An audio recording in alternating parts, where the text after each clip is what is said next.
Bueno, pues empezamos. Gracias a todos por conectaros a esta nueva conferencia de la Facultad de Física. El ponente que vamos a tener hoy es el profesor Miguel Ángel Respaldiza Galisteo. Miguel Ángel es catedrático en el Departamento de Física Atómica, Molecular y Nuclear de la Universidad de Sevilla, donde pues tiene una gran experiencia docente. Ha impartido docencia a todos los niveles, desde la licenciatura, grado, doble grado, máster, doctorado y también cursos de especialización y posgrado. Y por todo este trabajo pues también ha recibido el diploma a la excelencia docente de la Universidad de Sevilla. Además de su vertiente docente, pues también es investigador en el Centro Nacional de Aceleradores, del cual fue su primer director entre 1997 y 2005. Además, Miguel Ángel coordina la red Patricius de Ciencia y Patrimonio de la Universidad de Sevilla y es miembro de la red Techno-Heritage de la European Research Infrastructure for Heritage Science y de la plataforma tecnológica interdisciplinar Patrimonio, Ciencia y Sociedad del CSIC. Su labor de investigación se ha centrado en el uso de técnicas IBA, cuyas siglas quieren decir Ion Beam Analysis, él nos contará en más detalle, y ha utilizado estas técnicas en estudios interdisciplinares en 4 grandes campos: ciencia de materiales, arqueometría, biomedicina y medio ambiente. Y pues es responsable de un grupo de investigación muy activo, con un gran número de tesis doctorales dirigidas, 9 de ellas personalmente por el profesor Respaldiza, y además una gran producción científica. Y bueno, pues la conferencia con la que nos va a impartir hoy, su título es Ciencia del Patrimonio Cultural en el Centro Nacional de Aceleradores, CNA, de Sevilla. Aplicaciones de las técnicas nucleares al arte y la arqueología. Bueno, pues muchas gracias, Miguel Ángel, por aceptar nuestra invitación y adelante, te escuchamos.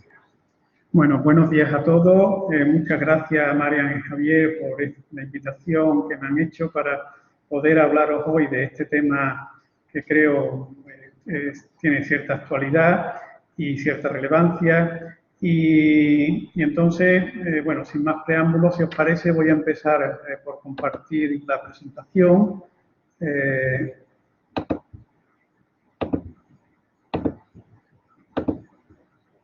Que, como bien ha dicho Marian, pues vamos a tratar de comentaros.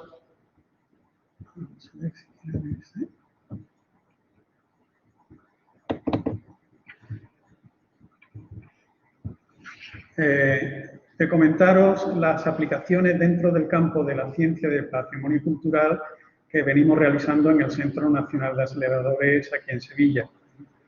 A ver, lo primero sería definir un poco qué es esto de ciencia de patrimonio cultural.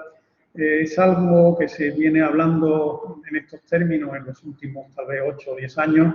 Anteriormente más hablábamos de arqueometría, pero por no circunscribirlo exclusivamente al ámbito de la arqueología, pues se le ha dado este título más general, ¿no?, de ciencia de patrimonio cultural o en patrimonio cultural. En definitiva, lo que persigue es el estudiar los objetos de interés artístico o arqueológico por método científico, de manera que podamos dar respuesta a preguntas tales como cómo se ha hecho un determinado objeto, cuándo fue hecho, qué materiales se usaron, para qué se fabricó, se realizaron localmente o fueron importados, y en ese caso, de dónde proceden, ¿no? Y sobre todo también cuál es el estado de conservación, de manera que podamos ayudar en las tareas de restauración y preservación de estos materiales muchas veces únicos, ¿no? A ver, las técnicas nucleares están teniendo en las últimas 2 décadas, digamos, un gran impacto en este ámbito de la ciencia del patrimonio cultural, precisamente por sus características. Muchas de ellas son técnicas no destructivas, son rápidas, de manera que permiten obtener una información muy completa en tiempos de análisis relativamente cortos. Son instrumentos muy versátiles que nos permiten dar las concentraciones o la detección de elementos con una altísima sensibilidad en el rango de los partes por millón, que nos llevan a poder ver no solo los elementos mayoritarios que componen un determinado género, sino los elementos traza, que muchas veces van a dar ayuda en estos estudios de procedencia de un determinado objeto. Además, pueden ser aplicadas para cualquier tipo de material, dan una información multielemental y veremos cómo podemos combinar fácilmente varias de estas técnicas de manera a obtener la información lo más completa posible de una determinada muestra. Bueno, las técnicas que os voy a mayoritariamente mostrar en los ejemplos que veamos son las técnicas IVA, que como bien ha dicho Marian, viene del acrónimo inglés de Ion Beam Analysis, y que se fundamentan en el hecho de que cuando tenemos haces de iones de alta energía, con los que bombardearemos la superficie de un objeto que queremos analizar, vamos a tener, digamos, distintos mecanismos de reacción, distintos canales de reacción que van a provocar la emisión de nuevas partículas o de nuevas emisiones fotónicas que con detectores apropiados nos van a poder dar información relativa a la composición de la muestra. En particular, probablemente las tres más usadas serían el PIXE o emisión de rayos X inducida por protones, en los cuales estos haces de estos proyectiles van a crear vacantes en las capas profundas, en las capas electrónicas más profundas de los átomos, generando estas vacantes, al rellenarse con electrones que caen de emisión de orbitales superiores, la emisión de rayos X característicos del elemento en concreto que está formando la muestra. Pero bueno, como os digo, hay otras múltiples posibilidades de interacción, por ejemplo, interacciones directamente entre los proyectiles y los núcleos de los átomos van a producir en general reacciones nucleares que van a producir la emisión de rayos gamma, protones, neutrones, y concretamente, por ejemplo, veremos alguna aplicación donde la emisión de estos gammas, que la denominamos bajo el acrónimo inglés de PIGE, Proton Induced Gamma Emission, pues van a darnos información también analítica de la composición de la muestra. Y, por ejemplo, la tercera de las técnicas que vamos a ver en algunos ejemplos van a ser la retrodispersión Rutherford, que consiste en el análisis, en la medida de la energía de las partículas que son retrodispersadas al colisionar elásticamente con los núcleos de los átomos que forman la muestra. También hablaremos después un poquito más adelante de la fluorescencia de rayos X, que no es una técnica IVA, porque allí el haz de radiación primaria con el que vamos a provocar la emisión de rayos X característicos es a su vez un haz de rayos X que va a venir de un tubo o de una fuente radiactiva. Ya volveremos sobre esto. Bueno, permitirme, supongo que algunos sí conoceréis qué es lo que es el Centro Nacional de Aceleradores, pero puede que otros muchos no lo conozcáis. Permitidme solo unas palabras de introducción de nuestro centro. Es un centro que tiene unos 20 años de antigüedad y que es un centro mixto entre la Universidad de Sevilla, el Consejo Superior de Investigaciones Científicas y la Junta de Andalucía. Está catalogado por el Ministerio como Centro Científico Técnico Singular. Es decir, es un centro que está abierto a los investigadores y empresas de todo el país. Bueno, la instalación, digamos, los principales elementos que contamos en el centro son 4 aceleradores de partículas de tamaño medio, pequeño, un irradiador, un tomógrafo PET-CT y equipos portátiles de fluorescencia rayos X que intentaré ahora ir mostrando. Este número no está actualizado, el personal andaremos en torno a 60 o 70 personas, de los cuales son 30 doctores aproximadamente, casi todos profesores de la Universidad de Sevilla. Y ahí después pues una serie de graduados desarrollando sus tesis doctorales o de máster y un personal técnico y de administración que está en torno a 16 personas. Y damos, por así decirlo, servicio o ayuda a usuarios, como os digo, de todo el país, estimándose así como unas 100 solicitudes por año las que venimos dando apoyo a lo largo de estos años. Bueno, un ligero repaso sobre estas instalaciones. Empezaríamos por el acelerador tándem de 3 millones de voltios, es este equipo que veis aquí. Fue el primer acelerador que instalamos en el año 97. Esta imagen corresponde a ese momento donde la sala estaba en principio vacía y ya esta otra de aquí, pues a lo largo de estos años han ido completando las distintas líneas de AS.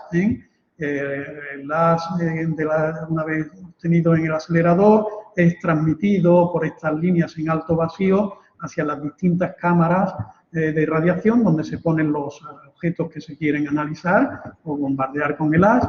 Y hay hasta 7 líneas de AS donde hay distintos tipos de equipamiento para distintas funciones.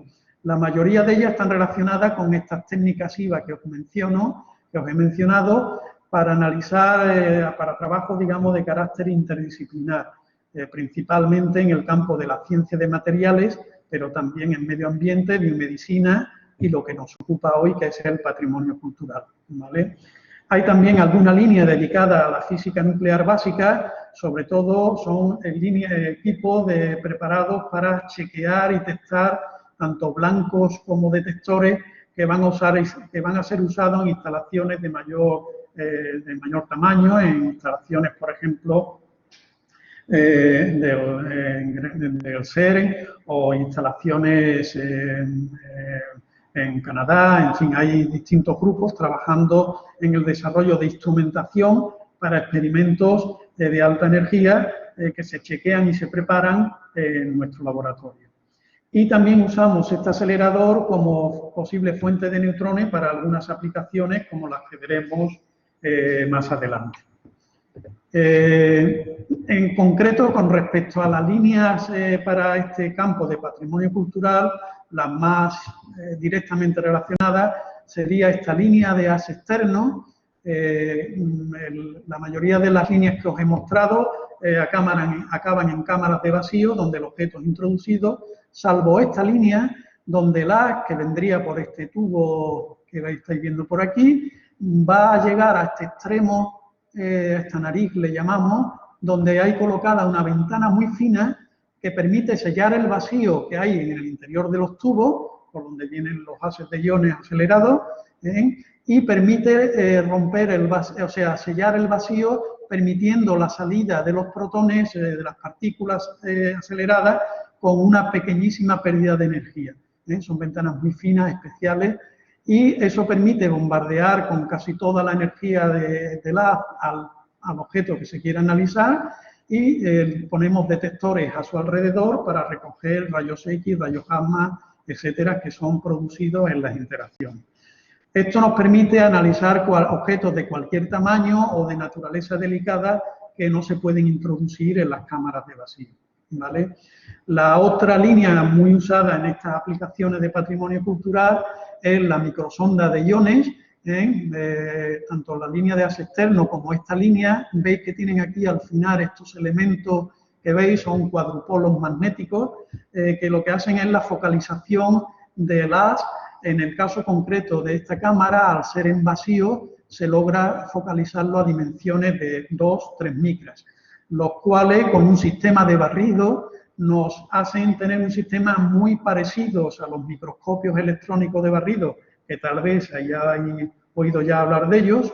Es decir, nos permiten, por ejemplo, obtener este tipo de mapas de elementales, donde haciendo barrer el AS sobre la superficie de la muestra, podemos obtener imágenes digamos, de detalle de la misma. Al poder focalizar a estas dimensiones tan pequeñas, podemos analizar puntualmente, por ejemplo, las zonas de soldadura de estos dos gránulos, estos gránulos de una joya cartésica, y para identificar los elementos de soldadura, el procedimiento de soldadura empleado, ya después os comentaré, podemos hacer análisis justo en esos puntos que nos identificarán qué método de soldadura ha sido empleado y, por tanto, a qué temperatura se hizo esa soldadura. El segundo de los aceleradores fue el ciclotrón, que tiene posibilidad de acelerar protones de 18 MeV y deuterones de 9 MeV, este que veis en la imagen, y que está dedicado en una sinergia muy interesante a la industria farmacéutica, radiofarmacéutica y molecular, que produce la FDG, el producto que se necesita, la molécula que se necesita en los hospitales para hacer la tomografía PET a los pacientes. Entonces, en nuestro centro, durante madrugada, se hace la producción de esa FDG y durante el día, porque es una producción que se hace diaria, el tiempo de la vida del flúor 18 son de solo 2 horas, cada día se tiene que preparar la producción para repartir por los distintos hospitales y durante el día pues, se puede dedicar a tareas de investigación dentro del propio campo de la radiofarmacia o bien, por ejemplo, en temas de irradiación, que los cuales están fundamentalmente interesantes para los temas de tecnología espacial en convenios que tenemos con empresas que fabrican para satélites, pues fabrica para tratar de simular los daños que van a sufrir esos componentes debido a la radiación cósmica. También tenemos posibilidad de usarlo como para las propias técnicas IVA, a mayor energía, con protones de mayor energía que con el tándem, y también lo usamos como fuente de neutrones, como veremos más adelante. El tercer acelerador es el acelerador SARA, que le llamamos, es un tándem de 1 millón de voltios, en el cual este tándem digamos, forma parte de lo que sería un espectrómetro de masas. El hecho de introducir un acelerador dentro de la espectrometría de masas pues facilita el tener sensibilidades muy superiores del orden, es algo fabuloso, del orden de 10 elevado a menos 16, la sensibilidad que se tiene, con lo cual se pueden hacer medidas isotópicas muy precisas y es, por ejemplo, de gran utilidad no solo en cuestiones de patrimonio cultural, por el fechado de carbono 14, sino, por ejemplo, en temas de medio ambiente y muchos otros temas de fechado digamos, radiométrico, ¿no? El cuarto de los aceleradores es un acelerador compacto, pequeñito, dedicado exclusivamente para el fechado de carbono 14 y para su utilización en las solicitudes que hacen los arqueólogos en patrimonio cultural, y a veces también en objetos de arte.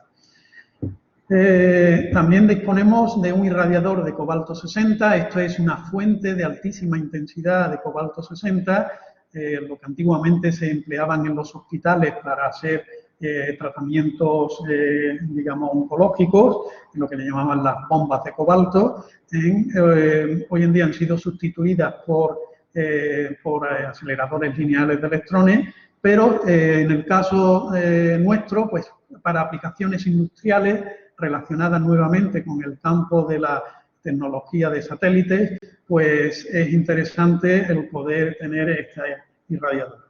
Y como veremos también, lo vamos a usar, lo hemos comenzado a usar también dentro del campo del patrimonio cultural. Por último, en colaboración con el Hospital Virgen de Rocío de Sevilla, tenemos aquí un tomógrafo PET-CT, donde con este convenio se hacen tratamientos, se hacen estudios a pacientes para aliviar las colas de espera del hospital y además para el estudio con nuevos marcadores PET de vida todavía más cortas que el flúor, que son producidos en el ciclotrón e usados directamente, inyectados directamente una vez hecho el ciclo de la radiofarmacia, ¿no? Pero que también ha sido usado en patrimonio cultural, por ejemplo, en numerosas veces hemos hecho TAC para digamos, esculturas para el estudio del estado de sus maderas, etc. Bueno, y además, como os decía,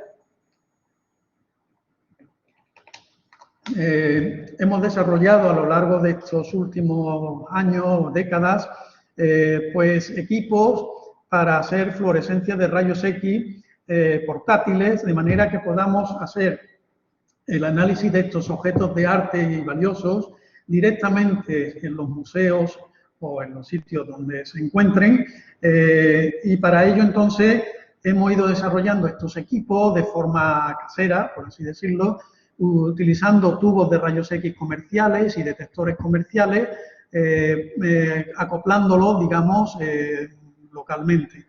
Inicialmente los equipos, ya tiene unos añitos, esta imagen, tantos como 20 probablemente. Inicialmente estos detectores eran enfriados con nitrógeno líquido, perdón, lo cual suponía un engorro a la hora de estos traslados. La logística de estos análisis era bastante compleja y han sido sustituidos en los últimos años con nuevos equipos mucho más compactos, donde utilizamos detectores de deriva de silicio, que como veis pueden poner en un equipo de fluorescencia su tubo y el detector que estaría en esa otra parte de allí, se puede poner fácilmente sobre un trípode y directamente en el museo se pueden hacer los análisis de estas pinturas que estáis viendo en la imagen. Más recientemente todavía se incorporan todavía tubos mucho más compactos, como este que veis en este equipo o en este otro, donde, para que os hagáis una idea, esto es del tamaño de una cajetilla de tabaco, el detector, y el tubo, que sería esta parte de aquí, es algo un poquito mayor, pero bueno, son equipos ya muy compactos. De hecho, incluso la siguiente generación ya se venden en forma casi de pistolas que se llevan en la mano, ¿de acuerdo? Bueno, también hemos desarrollado últimamente equipos de microfluorescencia de rayos X. Todos estos equipos que os he mostrado anteriormente, las típico con el que vamos a hacer incidir sobre la muestra que producen estos tubos, van a tener unos 2-3 milímetros de diámetro. Sin embargo, para algunas aplicaciones es interesante poder focalizar aún más ese haz de rayos X primario. En ese caso usamos estos tubos que tienen un microfoco, de manera que ya en sí la emisión de ese tubo va a ser muy puntual, pero además le añadimos lo que se llaman las lentes policapilares, que ahora os mostraré cómo funcionan, que hacen que el haz de esta radiación primaria con el que vamos a bombardear la muestra que queremos analizar va a ser reducido a dimensiones de algunas decenas de micras. Recordar que la micra era la milésima del milímetro. Entonces, bueno, pues de esa manera podemos hacer análisis cuasi puntuales en las joyas o en el objeto que queremos analizar, y los rayos X característicos que se van a producir. Recordad que el fenómeno de la fluorescencia, como hemos dicho, es que la radiación primaria, por efecto fotoeléctrico, va a arrancar electrones de las capas más profundas, se crea ese electrón, sale eyectado, se crea una vacante, y esa vacante es rellenada por otro electrón y la diferencia de energía entre orbitales es emitida en forma de radiación fotónica, de rayos X. ¿De acuerdo?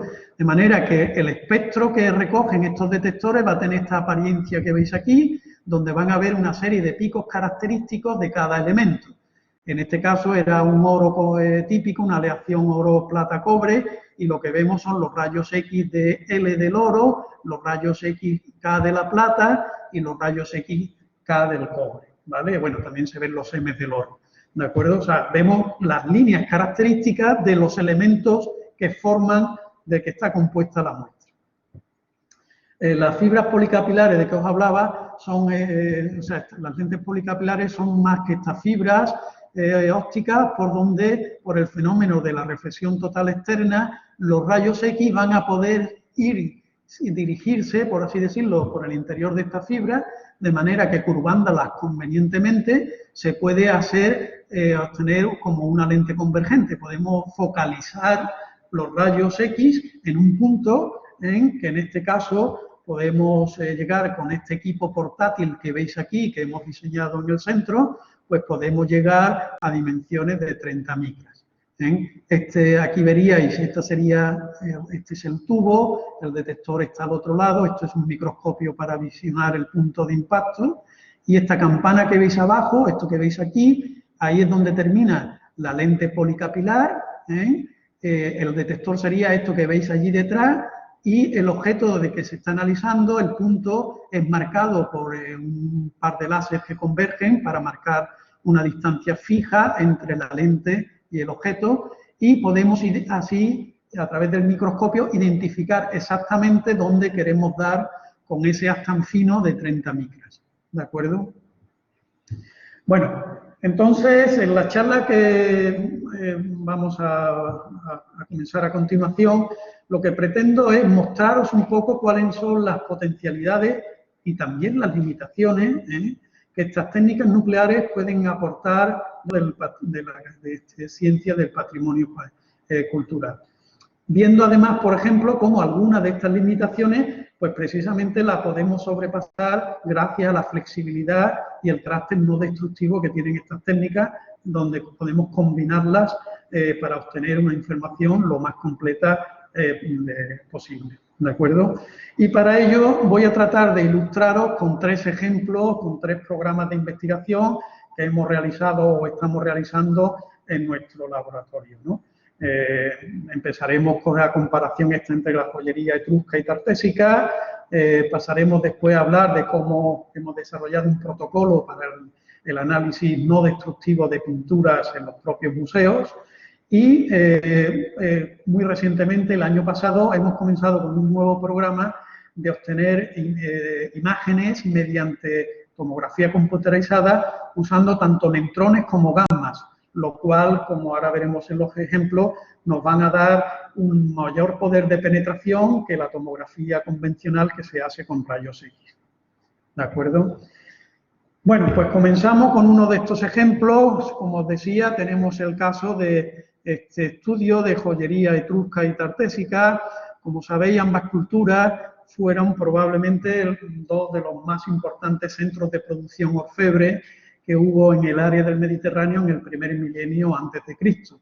De manera que con métodos de hace 3000 años, estas 2 culturas lograron desarrollar pues una joyería, como veis, con una calidad técnica impresionante. De hecho, el tesoro del carambolo, que alguno tal vez hayáis podido observar en el Museo Arqueológico, que se muestra habitualmente, es una réplica fabricada por orfebres en los años 60, y si comparáis con el original es mucho más sofisticado y elaborado que la propia réplica hecha por orfebres actuales, ¿de acuerdo? Bueno, ambas joyerías, como os digo, son técnicamente muy avanzadas. Y la primera cuestión es, bueno, ¿qué pretendemos al hacerle los análisis a estas joyas? Bueno, pues recordad, el oro es un material que siempre ha estado relacionado, digamos, con elementos decorativos que se han producido para ocasiones muy particulares, como rituales, etcétera, o bien como, digamos, como medio de intercambio, monedas, etcétera, ¿no? De manera que el oro está muy vinculado a la evolución cultural, o sea, siguiendo la técnica arqueometalúrgica de fabricación de esta joyería, pues vamos teniendo información de la evolución cultural de estos pueblos. Y el análisis, la determinación de la composición por estos métodos no destructivos nos va a poder dar información no solo del material con que están hechos, sino, como ahora veremos, también del procedimiento de soldadura, lo cual da idea del proceso tecnológico. A partir de ahí, con la ayuda de orfebres actuales, pues los arqueólogos van intentando redescubrir cómo fueron los pasos sucesivos en el que siguieron para fabricar estas joyas, que son muy elaboradas. Entonces, esta información es de gran importancia, no solo para las tareas de restauración y conservación, sino a veces también nos da muchas pistas de la propia procedencia, es decir, si las piezas determinadas han sido hechas, fabricadas con oro encontrados en pláceres locales, cerca de donde se encontró el hallazgo, o han sido importados desde muy lejanas, desde zonas muy remotas, en fin, nos dan idea de su procedencia e incluso a veces permiten determinar la autentificación. Por ejemplo, en joyería etrusca hay multitud de falsificaciones del siglo XIX de joyeros italianos que hoy en día, gracias a estas técnicas, pueden diferenciarse con relativa facilidad. Bueno, como os decía, ambas culturas tienen una técnica muy depurada, muy elaborada, también tienen características distintas, ¿no? O sea, la joyería tartésica, por ejemplo, se caracteriza por usar aleaciones muy ricas en oro, con elementos macizos, como estas púas que veis aquí, con láminas ligeras, como en la tapa esta de esta rosa, que es algo que se le suele dar, es una laminita muy fina soldada en lo atrás de otra formando una especie de copa. Mientras que la joyería etrusca pues se caracteriza por el uso de innumerables filigranas y granulados muy ligeros, muy pequeños. Estos gránulos pueden tener dimensiones de algunas decenas o centenas de micras, y estos hilos, estas filigranas, pues son hilos muy finitos que son soldados formando estas decoraciones, y por ello hay multitud de puntos de soldaduras en esta joyería etrusca. Entonces, bueno, a la hora de hacer este estudio comparativo, no solo ha sido importante determinar la composición de la aleación, que muchas veces la hemos podido relacionar con los sitios de procedencia, sino que también es importante estudiar el método de soldadura, puesto que, digamos, en la antigüedad se conocían hasta 3 posibles métodos de soldadura. Cada uno de ellos ocurre a una temperatura distinta. De menor temperatura a mayor temperatura necesaria para la soldadura, van a ir en este orden que os lo voy a decir a continuación. Entonces, la habilidad de estos joyeros era digamos, ir elaborando las piezas usando una secuencia de soldaduras tales que cuando soldaban un elemento, al poner un elemento vecino, lo hacían con una soldadura distinta que soldara a mayor temperatura para evitar que se soltara la primera de ellas. Bueno, hay toda una estrategia de diseño de la joya, pues como veis son bueno, auténticas maravillas. A simple vista cuesta trabajo ver estos detalles, solo bajo una lupa o un microscopio se ve la perfección técnica con que fueron elaboradas, ¿vale? Entonces, estos 3 métodos de soldadura que se conoce por la literatura clásica, serían la soldadura por difusión de estado sólido con sales de cobre, que nos llevaría a pensar que en esos puntos donde han sido usadas vamos a encontrar un aumento de la cantidad de cobre y una disminución de la cantidad del oro. También se emplea, el segundo método sería emplear aleaciones ricas en plata y cobre que funden a menor temperatura que el oro, y en esos puntos soldados mediante estas bracing, mediante estas aleaciones, pues hay un aumento local del cobre y de la plata y una disminución del oro, debería de encontrarse. Y el tercer procedimiento sería la aplicación de calor sin ninguna adición de otro material externo, lo que llamaríamos soldadura autógena por simple calor, en la que algunos autores pues esperan encontrar aumento de la concentración de oro y unas pérdidas tanto de la plata y del cobre, porque al ser digamos, elementos menos nobles y tener que elevar tanto la temperatura para su oro, se volatilizarían, ¿no?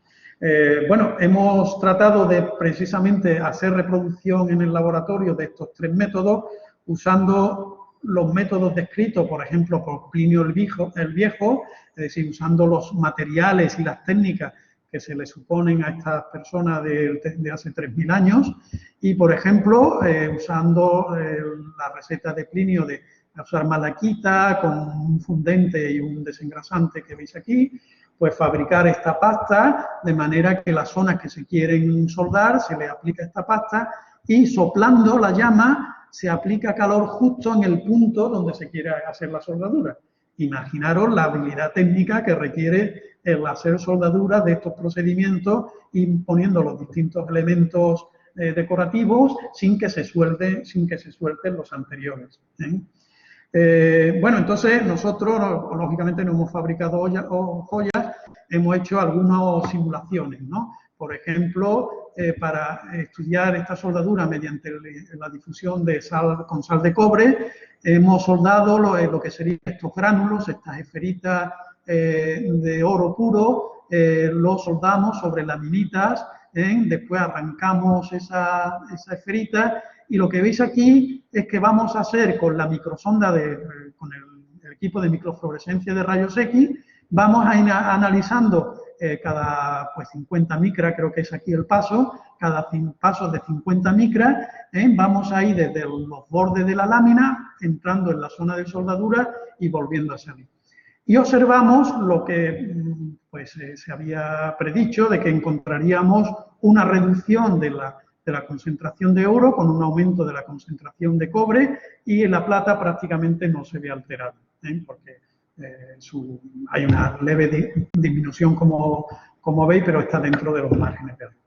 Es decir, que este método de soldadura se caracterizaría, lo podemos localizar en aquellos puntos que al analizarlos encontremos una bajada del oro y una subida del cobre, podemos identificar que están hechos con estas sales de cobre. En el caso de la soldadura por aleación con la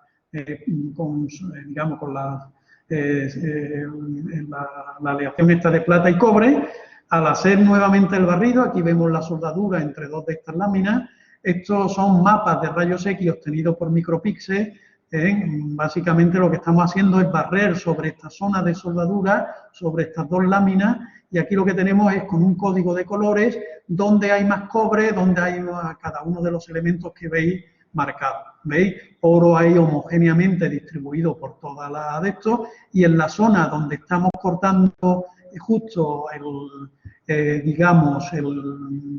con esta aleación, pues va a haber una bajada del oro y un aumento del cobre, como estáis viendo aquí, que se pone más amarillo la señal del cobre y de la plata. Bueno, pues aquí es más fácil verlo. En estos análisis cuantitativos, pues vemos claramente esa bajada del oro y la subida, perdón, de la plata y del cobre, porque es el material que hemos puesto para unir estas dos láminas. Y el tercer método, que era el método de calentamiento local puro y duro y fundir la aleación, pues encontramos en principio que no hay alteración, cosas que, bueno, pues no, digamos, experimentalmente, por más variaciones que hacemos sobre el método de soldadura, pues no hay manera de encontrar esos cambios que nosotros mismos y también otros autores hemos encontrado en algunas soldaduras antiguas. Es decir, ese comportamiento de un enriquecimiento del oro con una reducción de cobre y plata lo hemos encontrado en algunas joyas y otros autores también. Lo que pasa es que no sabemos reproducirlo de momento, no hemos encontrado la forma de soldar. Pero en cualquier caso, sí que aceptamos la idea de que es sin aporte de ningún otro material, es por mera fusión local. Y bueno, entonces hemos empezado a distinguir si le llamamos soldadura autógena, si no hay cambios para nada en el punto de soldadura, y le llamamos fusión local si ocurre esto. Pero en ambos casos se trata de una soldadura hecha por calentamiento local. De manera que los tres métodos de soldaduras, digamos, los podemos identificar fácilmente con el análisis por fluorescencia. Bueno, no tengo tiempo, como comprenderéis, de hablaros de todas las cientos, incluso miles de análisis que llevamos hechos de este tipo de materiales. Únicamente a modo de resumen de esta comparación a qué nos ha llevado, pues es, por ejemplo, el que después de cientos de joyas analizadas, joyas tartésicas, en ninguna de ellas hemos encontrado este método de soldadura de las sales de cobre, que por contra es muy empleado en la joyería etrusca. Es decir, que este método fue algo muy característico de la cultura etrusca, mientras que los tartesos aparentemente desconocían este método de soldadura, donde básicamente solo usaban los otros dos métodos. Vale. Bueno, pero como os decía, no solo es importante conocer las posibilidades que nos dan las técnicas, que como veis, pese a que lo que conseguimos es meramente un análisis de elementos, solo vamos a determinar la concentración de cobre, de plata y tal, pero no del estado químico, no qué moléculas están formando, no podemos saber los compuestos químicos que estén formando, pero veréis que en todos estos ejemplos de aplicaciones que voy a mostrar, el análisis elemental es muy valioso, da multitud de información, pero estamos también sometidos a una serie de limitaciones de las técnicas, que las tenemos que conocer y las tenemos que tener muy presentes. Y la primera de ellas es que tanto la técnica de fluorescencia como las técnicas IVA nos van a facilitar solo lo que llamamos un análisis en superficie.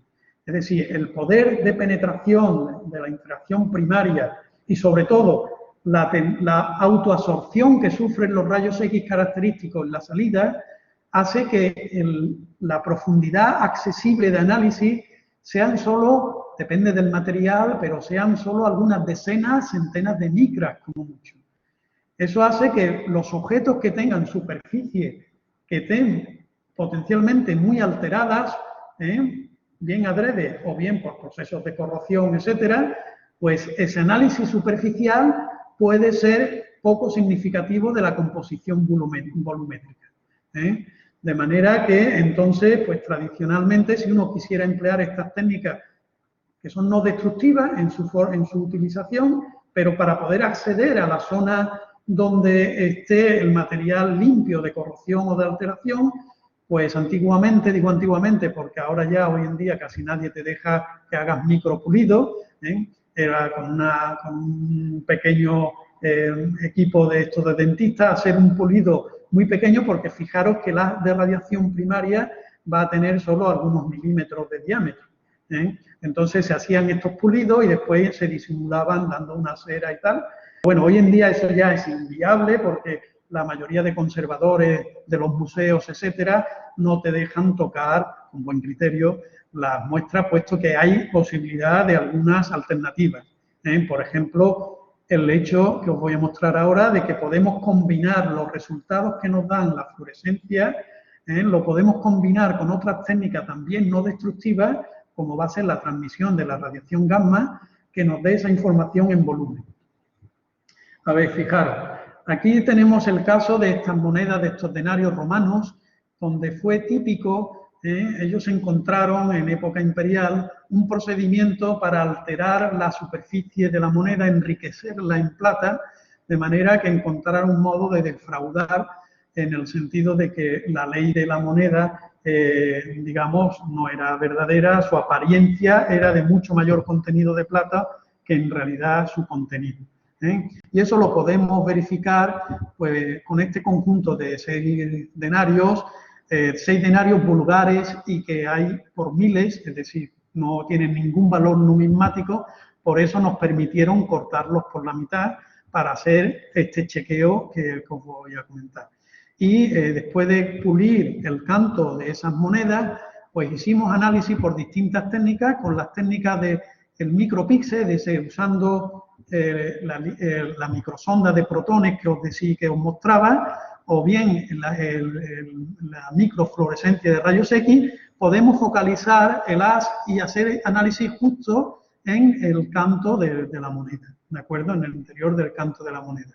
Bueno, hay una serie de denarios, los auténticos, llamémosle, no, todos son auténticos, digamos, los no fraudulentos, en los que los análisis en el canto, por así decirlo, o en la superficie directamente obtenidos por fluorescencia, son, como veis, muy similares. Es decir, la composición de la moneda es bastante homogénea, tanto en las caras externas, en la superficie, como en el interior de la misma. Sin embargo, estos dos en concreto, si hacemos análisis en el interior de la moneda, vemos que las concentraciones de plata que hay en el interior de la moneda, hechas con micropíxeles y fluorescencia, son muy inferiores a lo que hay en la superficie. De hecho, si vemos estas imágenes, donde tenemos el scan, el barrido hecho con la microsonda de protones, y este mapa donde se muestra la intensidad de los rayos X de la plata y del cobre que vamos recogiendo, pues si os fijáis, tenemos que hay una concentración, aumenta la concentración, se pone más amarillo en la cara de la moneda. Este es el corte transversal, este es el anverso y, por ejemplo, y este es el reverso de la moneda, y veis que en las caras en la superficie de la moneda se acumula una mayor concentración de plata con valores que llegan en torno al 90%, mientras que el interior de la moneda pues tiene una concentración de plata muy inferior. Bueno, entonces, claro, lo que tenemos que diseñar es un método en el que no tengamos ni que cortar ni mucho menos ni pulir las monedas, ¿no? ¿Cómo lo podremos hacer? Pues para eso nos vamos a valer de de otra técnica en la cual, usando una fuente radiactiva de americio que tiene fotones gamma, que son mucho más penetrantes que los rayos X que estábamos viendo, de 60 keV, podemos poner este dispositivo, aquí estaría la fuente radiactiva, las monedas las vamos a poner en esta zona intermedia y debajo lo que hay un detector. De manera que lo que vamos a hacer es una simple medida de la transmisión, si la intensidad y su cero que tiene la fuente radiactiva al intersectar, al meter la moneda entre medio del detector y la fuente radiactiva, se nos va a transformar, va a disminuir en un valor que viene dado por esta exponencial de aquí, donde mu es el coeficiente de atenuación de la muestra, que depende de qué elementos esté fabricada la muestra y en qué concentraciones esté hecho. Bueno, no tengo tiempo de explicaros cómo, pero haciendo la medida de este coeficiente de atenuación experimentalmente y gracias a la información que da la fluorescencia de rayos X, que vamos a saber de qué elementos concretos se tratan, pues es posible hacer la corrección de los valores de la concentración que da de plata la técnica superficial para que nos dé la concentración en volumen. Aquí veis, por ejemplo, los datos de cómo son las concentraciones en los simbolitos azules serían en la superficie para esos 6 denarios que veíamos que habíamos cortado. Veis que 4 de ellos no cambian los valores respecto a los valores verdes, que es en volumen, pero los 2 que teníamos, digamos, fraudulentos, pues sí que hay una diferencia muy grande entre la superficie y el interior. Los valores en rojo son los valores obtenidos al aplicar esta corrección. Y como veis, para los que son auténticos, no hay cambio, no tiene trascendencia ninguna la corrección. Pero en el caso de los denarios fraudulentos, al corregir los datos de esto, podemos alcanzar dentro de las barras de error experimental los resultados de volumen sin haber tocado, sin haber pulido la muestra. ¿De acuerdo?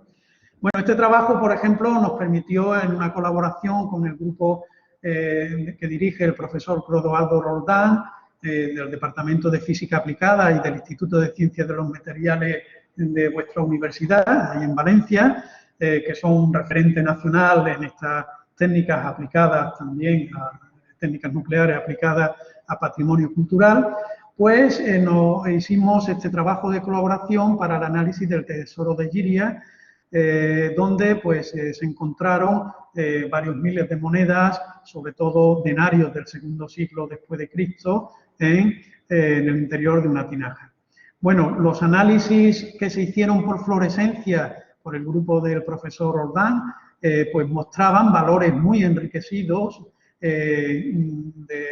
digamos, en superficie. De hecho, aquí tenéis, si los agrupábamos en distintos periodos, pues veíamos que había todos tenían aparentemente concentraciones de denarios no fraudulentos. Sin embargo, otros autores, los datos en azul, son de otros autores que habían medido denarios de ese mismo tipo y que encontraban, en este caso las medidas eran por ICP, es decir, es una técnica destructiva, cogían parte de la matriz de las monedas, con un taladro, imagino, o algo, y entonces estaban obteniendo el análisis de volumen porque destruían parte de la moneda. Y los datos que se obtenían, pues eran con unas concentraciones de plata muy inferiores, ¿no? Para denarios del mismo periodo y tipo. Bueno, cuando aplicamos la corrección, las monedas, estos lotes de monedas se trajeron a Sevilla, hicimos la transmisión gamma y veis que cuando se corrigen por la transmisión gamma, pues tenemos los valores del mismo tipo que el método destructivo. De manera que, bueno, se puede verificar la composición volumétrica de estas monedas sin necesidad de destruir o tomar. En verdad, para ISP se necesita una pequeñísima cantidad, no creáis que la moneda... Pero bueno, como estamos hablando de tratar de hacer análisis absolutamente de forma no destructiva. ¿De acuerdo? Bueno, en la actualidad hemos modificado, hemos mejorado este sistema de transmisión incorporando una fuente radiactiva distinta de varios 133 que tiene varios emisores gamma, y eso hace que, como podemos medir la atenuación no a una única energía como con la fuente de americio, sino a varias, ya no va a ser necesario ni medir ni la densidad ni el espesor que era necesario medir para hacer las correcciones del método que empleamos con la fuente de Ameriz.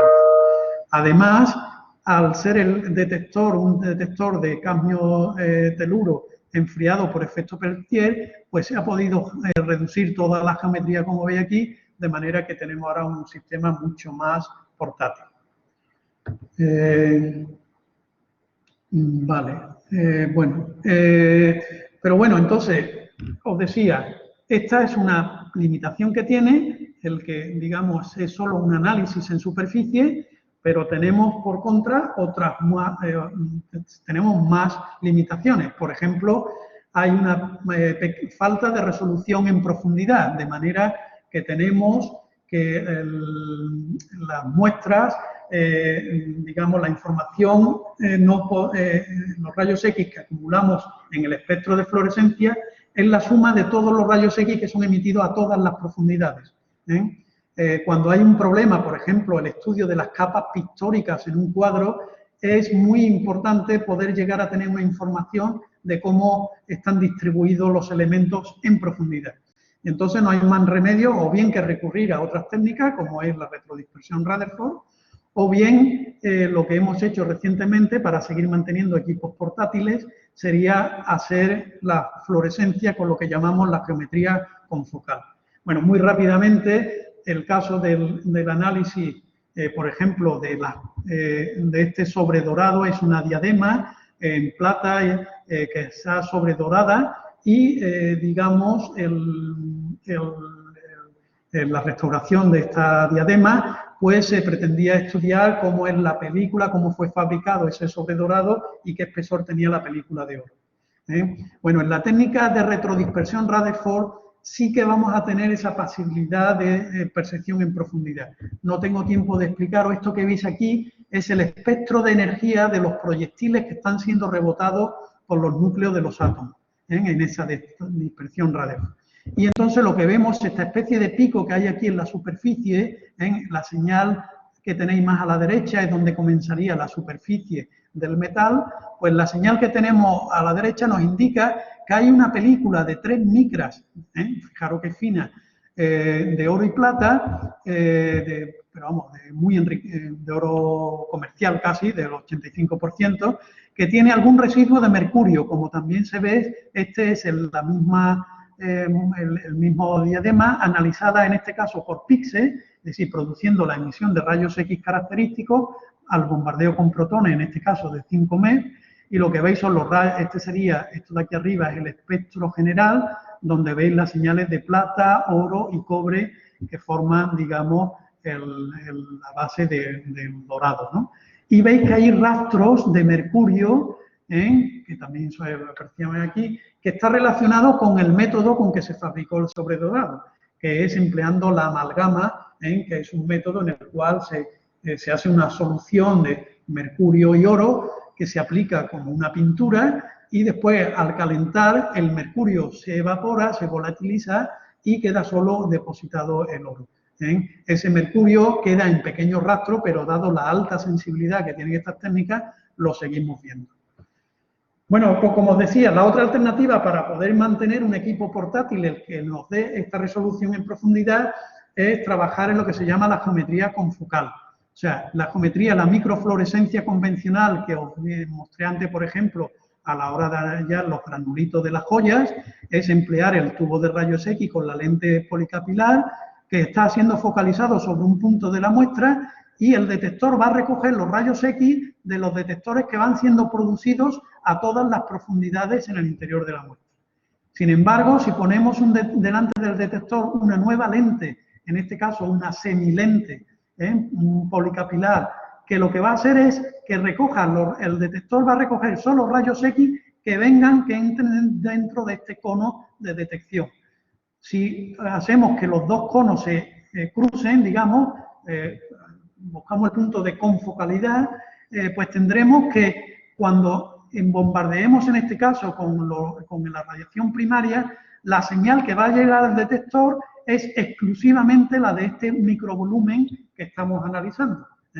Entonces, ¿cómo podemos obtener información en profundidad? Pues sencillamente moviendo el equipo, la cabeza acercándolo a la muestra lógicamente sin penetrar dentro de ella, sino acercándonos, de manera que el punto podemos ir parando en cada uno de estos escalones a distintas profundidades y así vamos viendo el análisis que hay en distintas profundidades. Esta es una imagen del equipo que usamos para ello. Aquí tenéis el tubo en geometría confocal, este sería el tubo, el detector está aquí, y con este motor de precisión podemos mover micra a micra el objeto, o sea, el tubo, el equipo, delante del cuadro, para ir viendo cada una de las capas que esté formando la pintura. Aquí veis, por ejemplo, un ejercicio de intercomparación que hicimos con otros dos laboratorios europeos, de la Universidad de Cracovia y el del laboratorio Arras del Louvre Museo en París, y digamos, de esta muestra, que era una muestra fabricada en la Facultad de Bellas Artes de forma artesanal, y que, digamos, pues tiene lo que serían capas pictóricas típicas que se encuentran digamos, en las distintas en obras de arte del siglo XVI. Como veis, bueno, cada capa pictórica, en realidad, el pigmento lo identificamos en base al elemento químico principal que conlleva. No tengo mucho tiempo. Aquí lo que estaríamos viendo es la señal de rayos X asociada a cada uno de estos elementos, cobre, hierro o plomo, conforme vamos penetrando 10 a 10 micras en el interior del material. Lo que esto nos dice es que la primera capa que vemos es de cobre, de la azurita, la segunda que vemos es la señal del hierro, de este ocre rojo, y después veríamos la señal de plomo que viene del amarillo de estaño y plomo, ¿vale?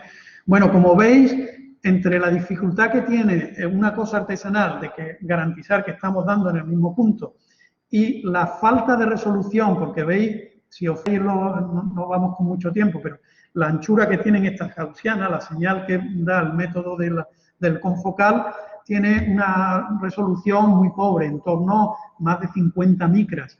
Y daros cuenta que las capas pictóricas son muy finas, menor de 50 micras, ¿no? Eso hace que depende de dónde cojas la capa pictórica, etcétera, pues lo que es el espesor de las distintas capas está fuera de los barras de error en la comparación entre los distintos laboratorios.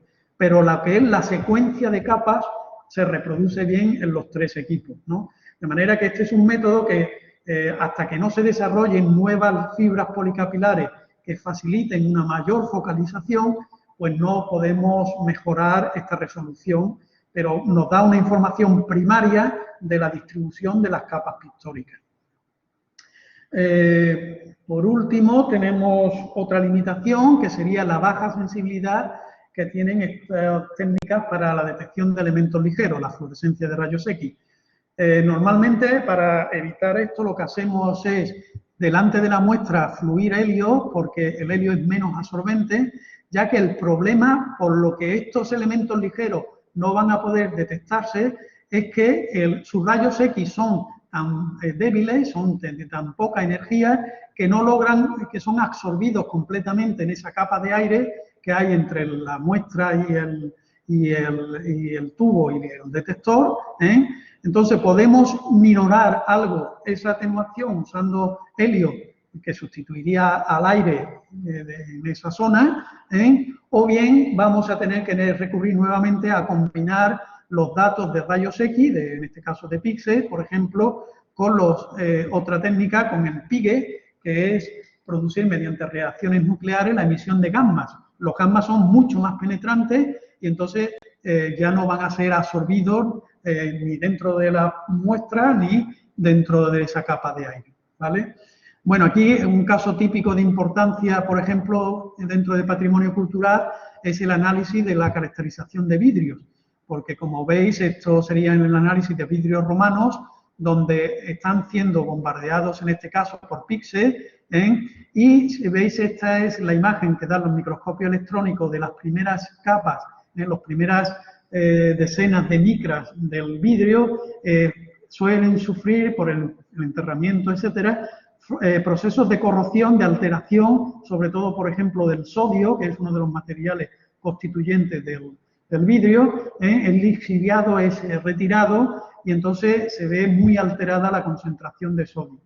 Fijaros que la determinación de 3 elementos muy ligeros, el potasio, el sodio y el magnesio, es algo que usamos, por ejemplo, para caracterizar la época histórica de fabricación del vidrio. Aquí tenéis vidrios de distintas épocas históricas y dependiendo del método de fabricación del vidrio, pues tienen composiciones de estos 3 elementos diferentes, ¿vale?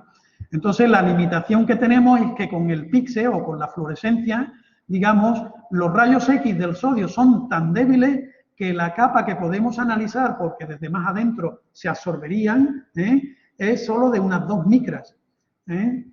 Por suerte, con el PIGE, con la HABMAS asociada a una reacción que tiene el sodio, podemos, digamos, medir más adentro. De hecho, hasta donde lleguen los protones. Con protones de 3 MEV llegamos hasta 90 micras, pero, por ejemplo, usando protones de 6 MEV, llegamos a 275 y si usamos el ciclotrón llegamos casi hasta 2 milímetros. Es decir, podemos sobrepasar estos problemas de la corrosión usando el PIGE en combinación con el PIXE para determinar el resto de los elementos. Bien, bueno, ya está bien de limitaciones, estas son las principales tal. Vamos a volver ahora al tema de los éxitos, digamos, ¿no? ¿Qué más podemos hacer con estas técnicas? Y vamos a ver un segundo ejemplo. En este caso vamos a repasar un protocolo que hemos, digamos, establecido en el centro en colaboración con 3 instituciones, el Museo de Bellas Artes, la Catedral y el Palacio Arzobispal, donde existen colecciones pictóricas de primera mano. De hecho, sabéis que el Museo de Bellas Artes de Sevilla es el museo, la colección más importante después de la del Prado en Madrid. Entonces, bueno, esta colaboración es una colaboración multidisciplinar donde intervienen conservadores, restauradores, historiadores del arte, físicos, químicos, en fin, es muy transversal, ¿no? Y hemos desarrollado este protocolo para el estudio en el propio museo, en la catedral, etcétera, de las pinturas, donde primero hay un estudio mediante técnicas de imagen convencional, llamamos multiespectral, porque se hace primero tomas en visible, con una cámara fotográfica, empleando luz rasante y luz perpendicular. Después hacemos un estudio con luz ultravioleta y con infrarrojos, ¿vale? Se sigue de un estudio con fluorescencia de rayos X convencional para la identificación de los pigmentos. Recientemente hemos incorporado un sistema de mapeo de fluorescencia de rayos X que mejora el método convencional, como ahora procuraré mostraros. Y solo en aquellos casos de que se necesiten por algún interés particular del restaurador o del conservador, es cuando empleamos la fluorescencia confocal, que es mucho más laboriosa de usar. Bueno, la fotografía en ultravioleta va fundamentalmente destinada a localizar posibles repintes y restauraciones que no estén documentadas en la obra, y eso se hace fácilmente porque cuando se ilumina una obra pictórica con luz ultravioleta, el material orgánico que forma los aglutinantes y el barniz de la obra se polimeriza con el tiempo, de manera, en las obras antiguas, el barniz original y el aglutinante original fluoresce fuertemente en el visible, es decir, da este tono azulado, de manera que iluminando solo con luz ultravioleta, se apagan las luces de la sala, pues se obtiene, al fotografiar en visible, obtenemos la imagen en azul de las zonas que están polimerizadas, de las zonas que, digamos, son auténticas del cuadro. Mientras que las zonas que son más recientes no ha polimerizado y ahí no hay radiación. Dice, aparecen manchas oscuras en aquellas zonas de repinte o de retoques. Después hacemos normalmente un estudio con reflectografía infrarroja. Es decir, nuevamente vamos a iluminar la obra, en este caso con una lámpara halógena que sea muy rica en radiación infrarroja, porque la reflexión que sufre la la radiación infrarroja, aparte de la naturaleza del material, nos puede dar mucha información, por ejemplo, del dibujo subyacente, ya que en el dibujo preparatorio que algunos autores hacen en sus obras se solía hacer con carbón, y entonces la luz infrarroja es fuertemente absorbida por ese carbón, de manera que la desaparición en el espectro reflejado, para ello usamos una cámara especial de indio galio arsenide, digamos, esta cámara recoge solo el espectro infrarrojo, de manera que podemos, la falta de reflexión en algún punto te permite identificar el dibujo subyacente y también te permite identificar lo que llamamos arrepentimientos, ¿vale?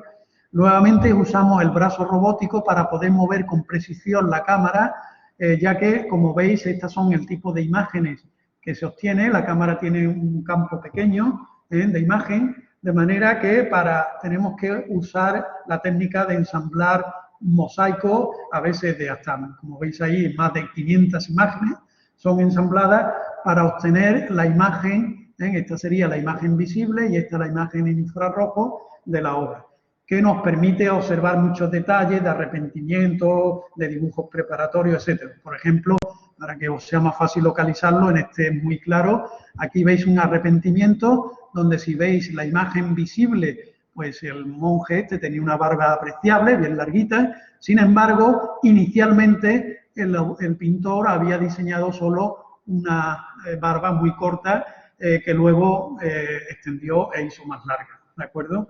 Entonces, bueno, pues este tipo de imagen del infrarrojo te permite ver todos esos arrepentimientos y dibujos preparatorios.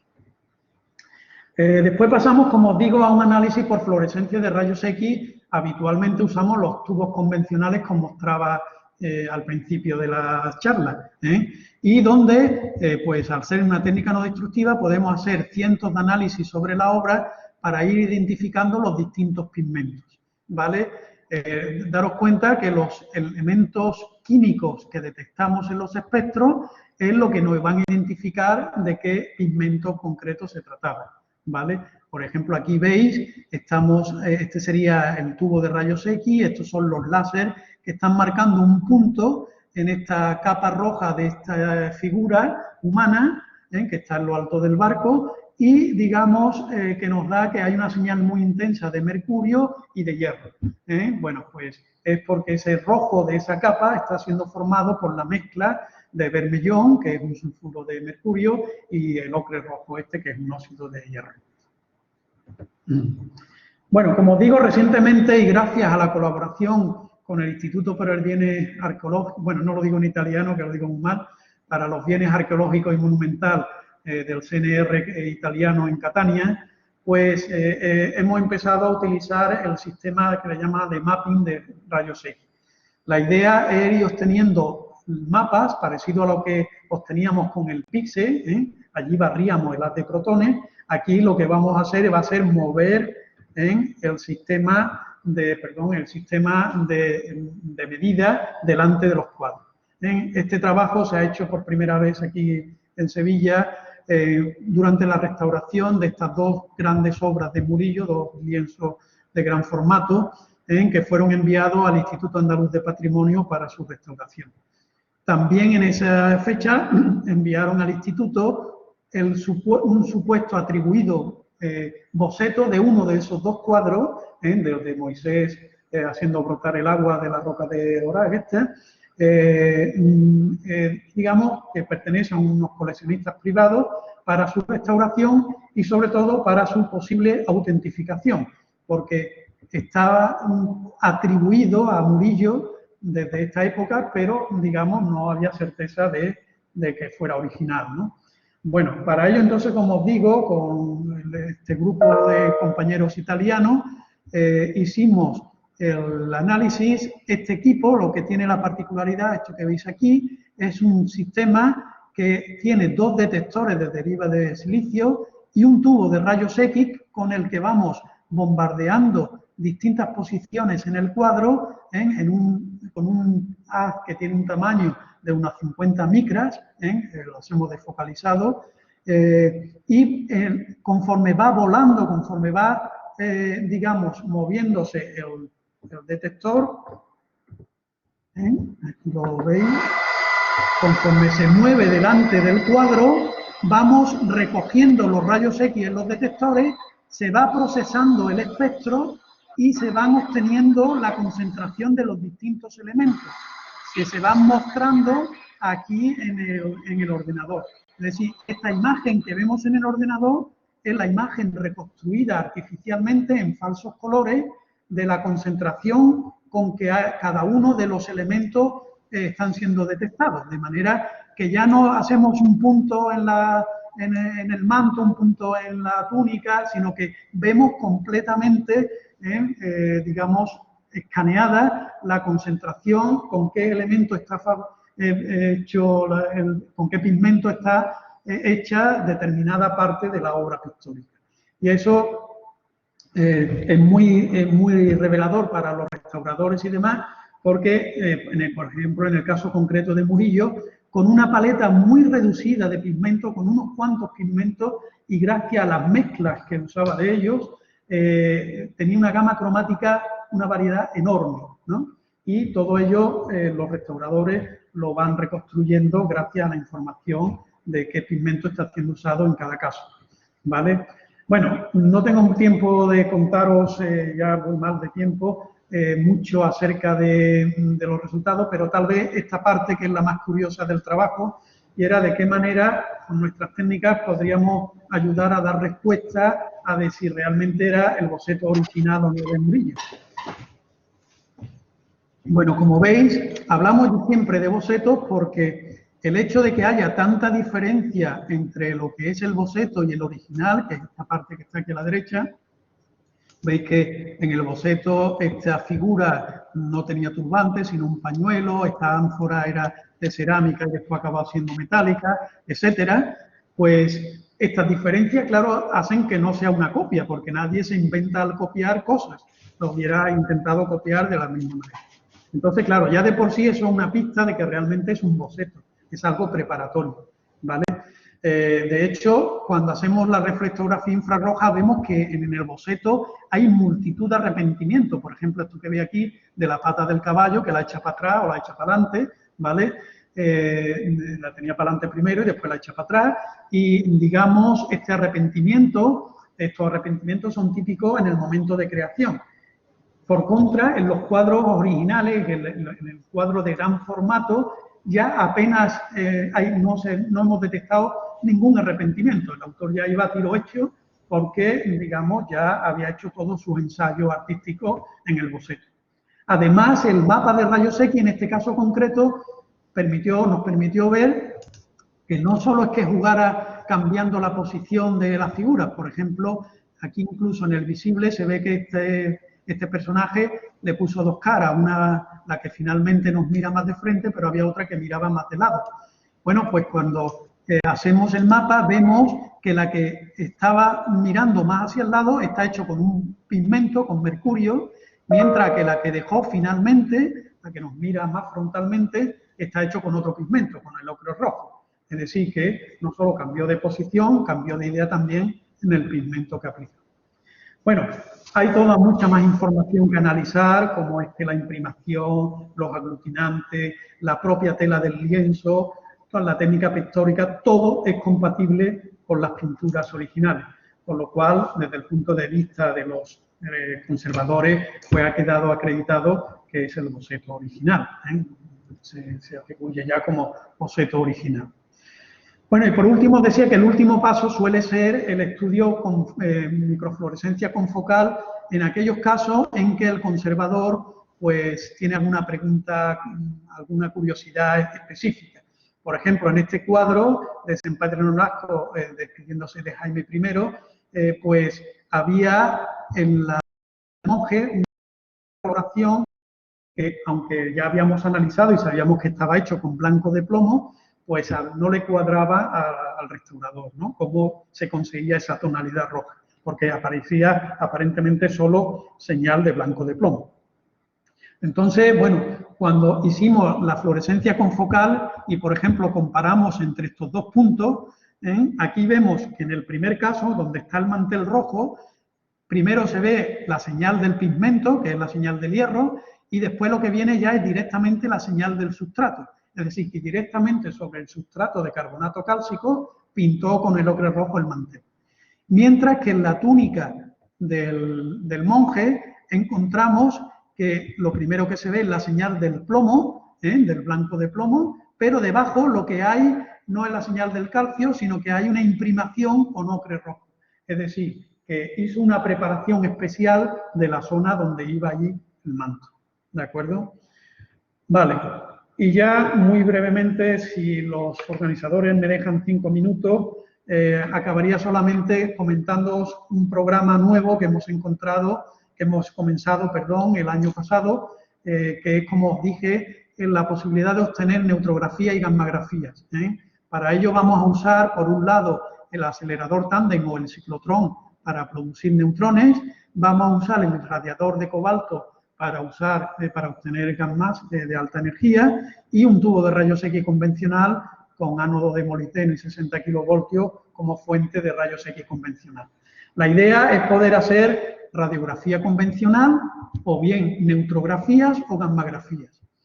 Fijaros, la clave, ¿por qué no hacemos las tres cosas? Es porque hemos encontrado en el mercado un equipo, esta cámara, que es algo muy elemental, muy simple, pero que, bueno, no existía hasta hace poco, en el cual, con un centellador apropiado y un CCD convencional, pues se obtienen, digamos, posibilidad de obtener estas imágenes de neutrones, rayos X y gamma. Depende, cambiando el centellador aquí, pues obtenemos que es eficiente para la detección de neutrones, y aquí veis cómo los producimos en el tándem mediante la reacción en berilio con protones de 3 MEV, creo recordar que eran, pues bueno, ponemos un moderador de polietileno para termalizar los neutrones y directamente haciéndolo incidir sobre el centellador obtenemos imágenes de neutrones. Con el tubo de rayos X, pues directamente la imagen del tubo la lanzamos sobre un objeto que queramos radiografiar, atravesándolo como es costumbre en cualquier radiografía. Y con las cobalto 60 hacemos lo mismo con los fotones gamma de la fuente. Bueno, aquí veis las imágenes que se obtienen de un mismo objeto, este tornillo metido en un vaso de agua, y como veis, bueno, hay imágenes que son complementarias una de la otra por las razones que os voy a decir a continuación. Bueno, en primer lugar, destaca que la imagen que tenemos mejor resolución de momento es con la imagen del tubo de rayos X convencional, pero que, como sabéis, pues por ejemplo, el tubo no puede penetrar, un simple tablita de madera no es capaz de atravesarlo, ¿de acuerdo? De manera que, bueno, pues para objetos que sean muy masivos o que estén ocultos en el interior de algo, pues la radiografía convencional falla, ¿vale? No tiene posibilidad. Sin embargo, los rayos gamma, al ser mucho más penetrantes, como veis aquí, bueno, podemos tener una resolución lateral de momento, porque estamos en proceso de mejorar todo esto, de momento peor que los rayos X, pero por ejemplo podemos ver detrás de esa madera, podemos ver el tornillo con los rayos gamma, ¿vale? Y con los neutrones, pues fijaros, incluso con un blindaje de plomo, sabéis que el plomo es transparente para los neutrones porque la atenuación del plomo no está relacionada con la densidad electrónica, con la densidad del material, sino con la estructura del núcleo. Y entonces el plomo es nada para la radiación, pero sin embargo el agua del vaso, debido al hidrógeno, pues resulta que nos capa la imagen y no vemos el tornillo metido en el agua, aunque sí lo vemos detrás del plomo. De esta manera podemos combinar con el tipo de imágenes para obtener. Bueno, dos aplicaciones concretas que vamos persiguiendo es, por ejemplo, en el caso del tesoro de Tomares, que es un conjunto de unas 50.000 monedas que se han encontrado en 19 ánforas en el año 2016 en Tomares. Hay 10 que fueron rotas por la pala excavadora que las encontró, pero 9 de estas ánforas están intactas, están selladas, y antes de abrirlas queremos inspeccionarlas antes de proceder a su apertura.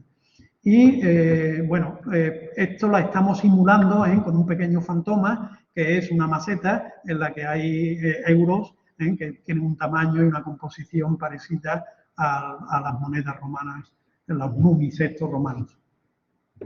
Las imágenes que hemos tenido hasta ahora son estas tres que veis aquí. Esto es para confirmar que los rayos X no pueden penetrar la maseta, como era esperable, mientras que los rayos gamma sí podemos penetrar en el interior de la maseta y ver individualizadas cada una de las monedas, aún con pobre resolución, porque ese día estábamos en una experiencia, digamos, prestada. Estábamos usando tiempo de otros usuarios que tenían el campo de gamma muy abierto. Ya estamos a la espera de un nuevo experimento con tiempo de propio donde vamos a cerrar el campo y mejoraremos la resolución. Y los neutrones, pues ese día fallaron, no había intensidad suficiente y veis que no dieron gran cosa, ¿vale? El segundo problema arqueológico es este relacionado con el tesoro del carambolo, estas joyas artésicas. En el collar, en el pasador, hay un pasador cilíndrico, estos que veis aquí, donde están unidas esta cadena gruesa del colgante con las cadenitas que soportan los anillos. Bueno, hay dudas sobre si estamos convencidos que hay un anillo que falta, que son estos dos tramos de cadena rota, pero hay dudas de cómo están las uniones, si hay una única cadena unida a la cadena y tal, pero claro, no hay manera de inspeccionar el interior de esta porque no hay sonda que entre por aquí. Entonces, estamos simulándolo usando unas cadenas normales envueltas en plomo, porque no es muy caro hacer una lámina de oro, y la simulación hasta ahora, pues bueno, rayos X no te dejan ver nada, rayos gamma vemos en el interior del plomo cómo se, digamos, unen las cadenas, y los neutrones, el plomo es transparente y nos dejan ver, ¿no? Pero bueno, tenemos más esperanza depositada en los rayos gamma. Pero bueno, esta será una técnica que espero dentro de unos años poder mostraros ya resultados más concluyentes. Y ya solo me queda, pues en nombre de todo nuestro grupo, daros las gracias por vuestra atención y perdonarme si me paso. Quedó abierta una pregunta.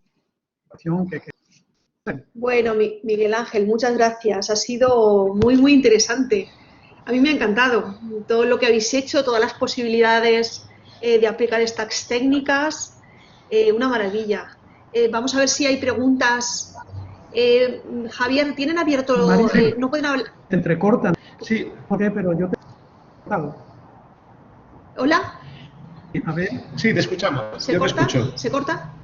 Ah, vale, no, era por si hay preguntas. ¿Tienen abierto el micro los participantes? No, pero tienen abierto el chat, entonces cualquier cosa que quieran lo pueden escribir en el chat y mientras nosotros lo podemos comentar. Compartir. De todas formas, mientras sí. La gente que tenga alguna duda pregunta, yo te quería preguntar, Miguel Ángel, un poco hacia dónde ves tú que va el campo, hacia dónde ves tú que se va enfocando de cara al futuro este tipo de técnicas artísticas. ¿Van más enfocadas hacia la miniaturización para hacerlo más transportable y más fácil? ¿La especificidad? ¿La profundidad en penetración? ¿Cómo lo ves tú el futuro? Sí, bueno, como se deduce un poco de todo lo que he ido hablando, en realidad la tendencia está siendo durante todos estos años el reducir el tamaño de los equipos y la portabilidad de los mismos. Daros cuenta, tanto en aceleradores de tipo medio como el nuestro, como incluso en los grandes sincrotrones, se han usado mucho técnicas muy potentes. La confocalidad nosotros la hacemos con un tubo de rayos X, lo cual hace que sea muy laboriosa porque hay intensidades pequeñas. Sin embargo, en un sincrotrón, pues hay gente que llevan cuadros al sincrotrón y entonces se puede hacer técnicas confocales muchísimo más potentes, mucho más rápidas, ¿no?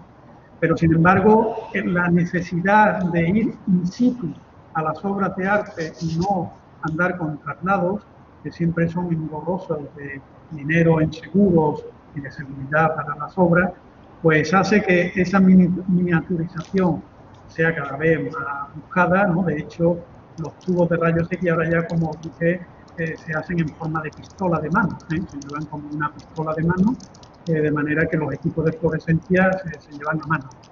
Y digamos, esa es una línea principal que va a continuar, ¿no?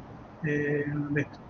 Sí que es verdad que también lo que se va buscando es la posibilidad cada vez más de combinarla con otras técnicas y así cada vez van apareciendo más en la literatura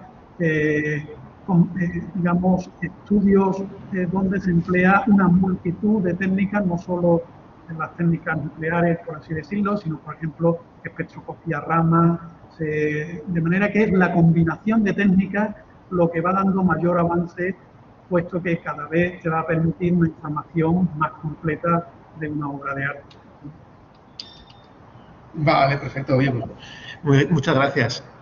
Sí, yo quería preguntar, por si hay algún estudiante que quizá no se atreve, si alguien se quisiera dedicar a esta línea de investigación, ¿existen formación específica ya a nivel de máster, a nivel de doctorado, que algún estudiante interesado pueda seguir? Bueno, a ver, desafortunadamente no tenemos, por ejemplo, en Italia, que yo conozca, es el único país que en este momento tiene un grado específico de lo que sería ciencia de patrimonio cultural, ¿no? Ellos siempre van más avanzados en estos temas porque tienen una gran tradición en todo lo que son institutos de conservación y demás, ¿no?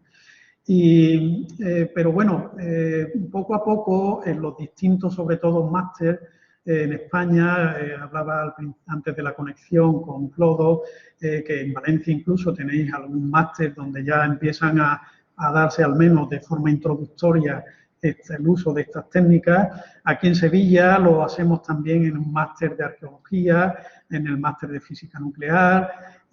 Hay un grado de arqueología que se ha iniciado hace unos años en la Facultad de Historia del Arte aquí en Sevilla, donde también se imparte una asignatura de esto. Y en uno de los grados científicos, en el grado de Ingeniería de Materiales, tenemos una optativa de esto. Pero de momento es un poco significativo, es decir, es muy puntual en determinadas universidades y dentro de, como mucho, asignaturas optativas dentro de los grados que tienen una formación más general, ¿no? Vale, quizá desde física, a través de física nuclear, los físicos... A ver, básicamente las personas de la imagen del grupo todos éramos físicos, es decir, todos sí. que nos hemos ido formando. Somos muchos que hemos ido derivando desde estas disciplinas de estas áreas interdisciplinares, no solo en este tema de medio ambiente, sino en biomedicina, en en ciencia de materiales, en multitud de cosas, ¿no? Y normalmente, pues, como hacemos uso de herramientas que son típicas de la física nuclear, casi todos venimos del campo de la física nuclear. Pero no solo, es decir, en nuestro grupo también una de las personas que visteis es historiadora del arte, doctora en historia del arte, ha desarrollado una habilidad instrumental y es capaz de hacer análisis por fluorescencia. Es decir, que bueno, es muy variopinto y hay otros grupos que, sobre todo desde el área de física de materiales, también hay gente, sobre todo con la espectroscopía Raman y demás, que se acercan a esta problemática. Vale, no sé, si hay una pregunta. Raquel pregunta, ¿se observa una dinámica importante de creatividad en el grupo? Eso implica necesidad de financiación. Lo que van creando y ideando resulta en un porcentaje importante de autofinanciación. Entiendo que sí, pregunta si existe una autofinanciación a través de estos proyectos. A ver, por fortuna, en nuestro caso, hemos tenido financiación a través de los proyectos del Ministerio y proyectos regionales de la Junta de Andalucía, pues hemos tenido, digamos, financiación para mantener estos programas específicos de aplicación, no en sí para la infraestructura. Como podéis imaginar, toda la infraestructura ha salido más bien, pues bueno, de los proyectos, de los fondos FEDER europeos, que a través de la Junta de Andalucía han ido llegando a la Universidad de Sevilla fundamentalmente. Entonces, bueno, la creación del centro, pues son varios millones de euros. Fue un periodo de vacas gordas, llamémosle, en los años 90, al final de los años 90. Tuvimos la suerte de aprovechar esa financiación, crear esta infraestructura y, bueno, la podemos mantener pues gracias a estos proyectos del Ministerio y demás. Ahora estamos en vacas flacas y entonces, pues bueno, lo que sí que al menos podemos mantener es la actividad investigadora para asistir a conferencias, para asistir a pequeñas modificaciones de nuestra instrumentación, compras de pequeño material, como por ejemplo esta cámara que habéis visto para obtener imágenes, ese tipo de cosas que complementan al acelerador, al irradiador, etcétera, pues sí las podemos llevar gracias a estos proyectos nacionales, ¿no? Pero bueno, es un tema también complejo porque estos temas interdisciplinares en todos los programas nacionales, en todos se le dan mucho bombo, se dice hay que hacer investigación interdisciplinar, hay que no sé cuánto, pero a la hora de presentar un proyecto, cada área de conocimiento tiene sus patas negras, digamos. Claro. Y entonces, tú no eres eres intruso. Claro. Tú no eres pata negra ni de física nuclear ni de humanidades, ¿no? De manera que, bueno, no vas a ser el más competitivo dentro de tu área nunca. Pero bueno, porque eso se queda en mera propaganda, digamos, no se traslada a la realidad. El hecho de la investigación interdisciplinar, darle más importancia. Yo no me quejo, de momento, estas cosas específicas de humanidades las estamos financiando por el área de humanidades, con buena suerte. Otros grupos lo están financiando del área de ciencia. En fin, que cada uno tira por donde puede, pero eres un poco advenedizo en todos lados, ¿no? Claro, y contratos con empresas, claro, en esta parte de patrimonio imagino que no debe ser fácil. Exacto. Es que aquí, cuando hablamos de empresas, las contrapartes pues son museos o la catedral, claro, o tal, y claro, son organismos que no tienen dinero para investigación. Es decir, en todo caso, ellos lo que te facilitan, lógicamente, es el acceso a las obras de arte y demás, pero no pueden pasar de ahí. Es decir, ellos no, lo que ponen son los medios humanos que tienen de colaborar contigo, los restauradores, los conservadores, etcétera. Colaboran contigo, te facilitan el acceso a la obra, pero no esperes dinero de ellos. Claro. Claro. Vale, no sé si hay alguna pregunta más. Javier, ¿por ahí hay alguna pregunta más? Por aquí no hay ninguna pregunta más. Yo quería preguntar, ya que comentas lo del equipo interdisciplinar, tú dices que en tu equipo tenéis una historiadora, pero aparte colaboráis con otros, aparte de los que comentas de los museos y tal, ¿colaboráis con otros grupos de investigación, de historia, de arqueología? Sí, sí, a ver, no ha habido tiempo. Por ejemplo, he puesto la muestra de la colaboración con Valencia, porque es el local, digamos, ¿no? Pero bueno, hay colaboraciones con otros grupos del País Vasco, de Madrid, etcétera, ¿no?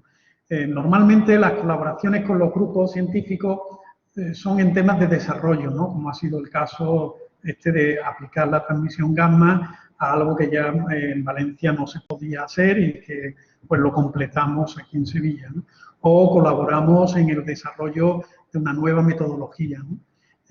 Mientras que las colaboraciones con el área, digamos, humanidades, pues va más en la otra dirección que te decía, en lo que es la interpretación histórica de los resultados, en fin, la labor de, bueno, muchas veces con nuestras técnicas en realidad lo que venimos es apoyar muchos tipos de conclusiones que ellos hacen de oficio, digamos, a simple vista, ¿no? Es decir, la atribución de este boceto, pues había muchas razones de tipo tal para hacerla.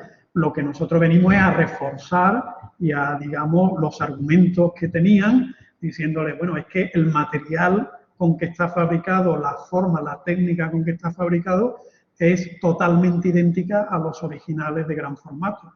Entonces, ellos ya tenían la convicción de que podían ser, porque se conocía históricamente desde el siglo XIX, se le atribuía a esto, estaba ya localizado desde el siglo XIX, pues bueno, digamos, reforzar todas las cuestiones que muchas veces ellos identifican pigmentos a ojo y te dicen, no, esto es azulito y tal, a veces se equivocan y aparecen en uno de estos cristos del milagro de los panes y los peces, estaban sorprendidísimos porque aparentemente cuando hicimos los análisis el manto estaba hecho con un material pobre para el uso, que era el esmalte, ¿no?